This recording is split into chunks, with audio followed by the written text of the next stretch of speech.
Remember back when there wasn't a pandemic?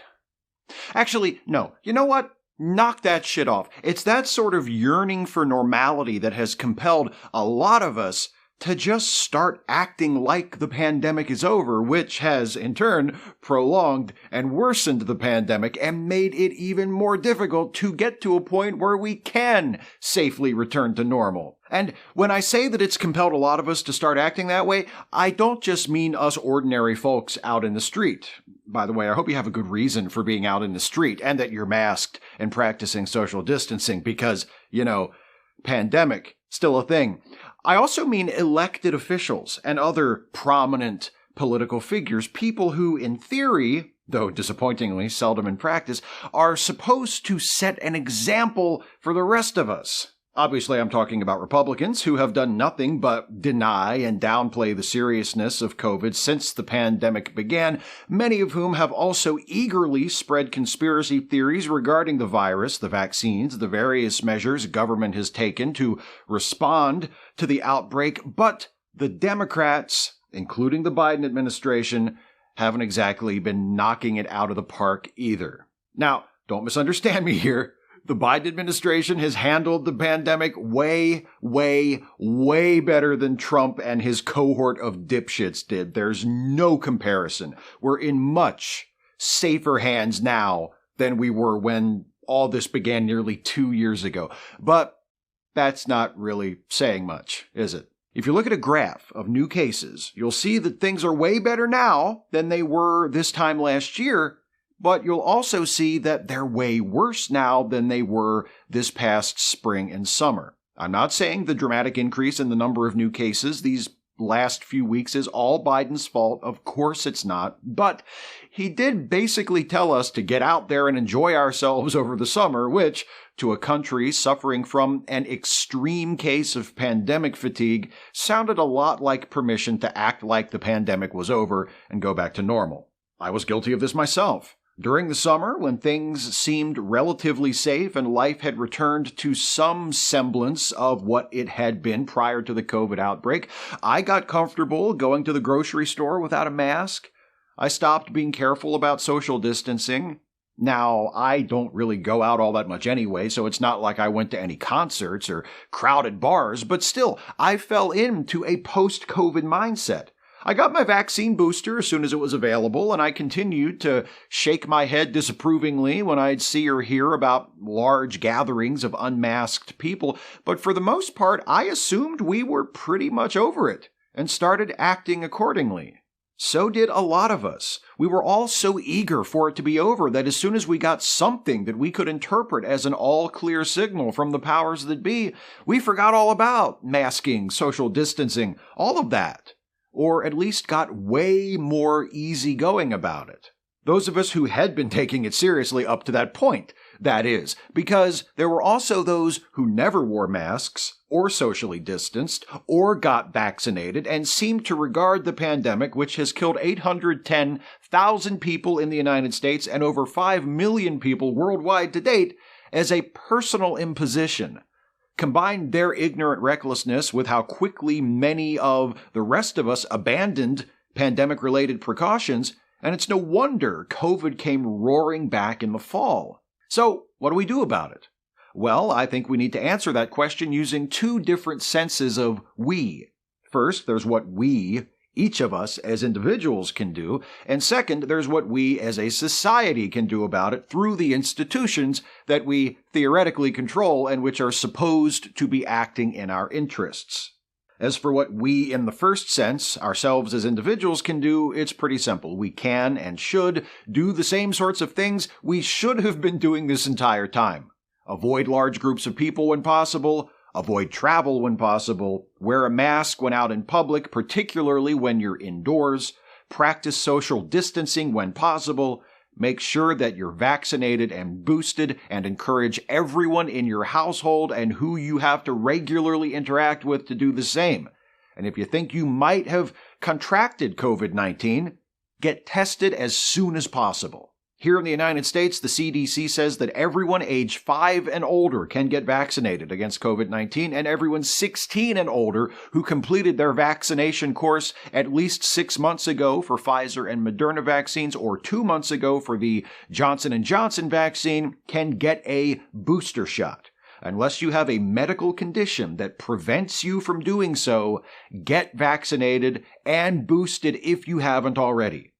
The COVID-19 vaccines are safe and effective. That doesn't mean they don't have side effects or are 100% free from risks.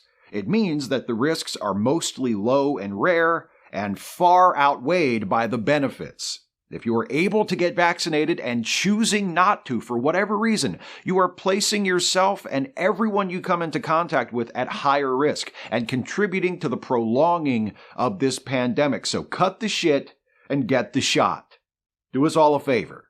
Turning to that other we, that we the people we, things get a wee bit more complicated. The Biden administration has done a good job with some things, distributing vaccines widely, issuing vaccine mandates requiring millions of Americans to either get vaccinated or submit to regular COVID testing, supporting and amplifying public health organizations like the CDC rather than contradicting and undermining them as was common practice under the previous administration. That's all great. But there's more that the federal government can and should be doing. Back in October, the Government Accountability Office, a nonpartisan agency of the legislative branch of the U.S. federal government, issued its most recent report on the federal response to the COVID-19 pandemic. In that report, it lists 16 recommendations for additional executive action, including measures that would allow the government to better distribute COVID-related relief funds that have already been allocated by Congress. I trust that those recommendations are necessary and would yield positive results if followed, but they're also fairly narrow and aimed at improving things the government is already doing. In addition to fine-tuning the federal response as it is, Congress could and should pass additional legislation to authorize more stimulus checks to be sent to those still struggling to make ends meet during the pandemic. I know the argument against that will be, but that's so expensive. But that's kind of the point. It's been expensive for a lot of folks to have to live through this pandemic, so naturally, if the government is going to issue payments to help ease those expenses, it's going to be kind of costly too. The good news is we can afford it. Look at our defense budget, for God's sakes. We've got the means. Isn't it strange how when we think something is important enough, we always seem to find the money somewhere? Last year, during the election campaign, multiple Democratic candidates, including current Vice President Kamala Harris, proposed recurring monthly payments for the duration of the pandemic to help people make ends meet. Then Senator Harris proposed sending out stimulus checks for $2,000 a month. Democratic politicians have an unfortunate habit of talking big during campaigns and then drastically scaling down their ambitions once they take office. But I think that $2,000 a month still sounds like a good idea. Just saying.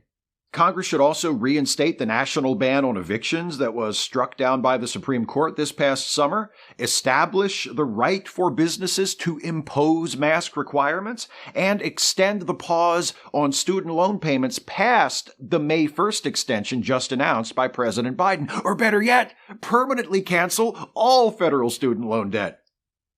I think additional emergency funding to public schools is needed too. School districts need more money, and the government needs to do a better job tracking where the money goes to make sure it's getting where it needs to be. And that means not only supporting students, but also meeting the needs of teachers who are struggling against the emotional and physical demands of this pandemic. Many teachers have already left the profession, and many of those who remain are barely hanging on. Teachers have to deal with the same pandemic the rest of us are living through. They have to educate and look after children who are coping with their own difficulties at school and at home. They have to deal with parents who are also struggling and sometimes are just assholes.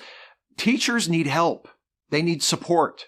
The federal government has already provided some of that support, but they can provide more, and they should, as soon as possible. Beyond those things, which I admit are Unlikely to happen, but they sure would be nice, huh?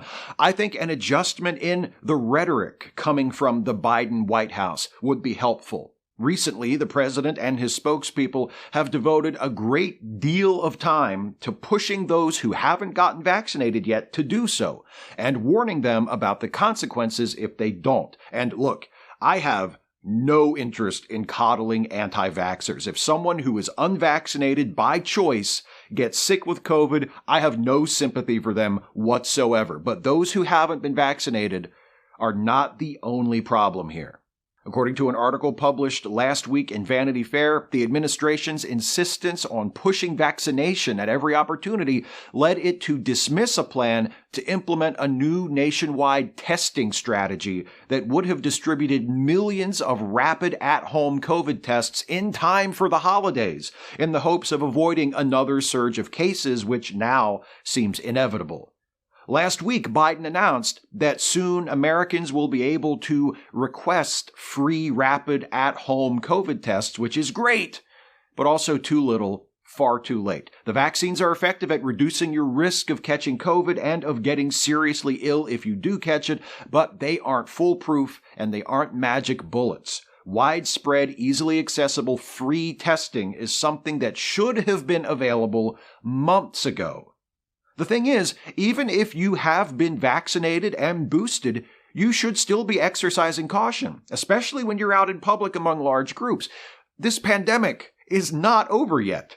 People are still dying every day, often by the thousands in the United States, and that is a message the Biden administration has not been sending, but needs to be. Not to make it seem hopeless, not to say that this will never be over, but to remind us all that it's not over yet, and we still need to take it seriously if we want it to end, really end, as soon as possible. President Biden has said of the pandemic, there's light at the end of the tunnel, and that's true. But he and his administration haven't been realistic when talking to the American people about how far away that light is, or what we need to do in order to ensure that we get there. I know we're all exhausted after nearly 2 years of this. I know none of us is looking forward to a third year of it. I know we all just want things to go back to how they were before this started, and I know our government officials, even the generally competent and well-intentioned ones, are single-mindedly driving us in that direction, whether that's where we should be going or not. And I know many of you have lost people to this disease, or seen those close to you get seriously ill and worried that you were going to lose them, or gotten sick yourself. A lot of you have had it really rough these last couple of years, and if you have survived to this point, that in itself is a victory. So where do we go from here with COVID? We keep surviving. We do what we can, and we demand our government do more to help us. And when we do finally get through this, we remember what it was like, and we don't let things just go back to the way they were before. We keep fighting to make them better. Stay strong, stay safe, and I'll see you in the new year.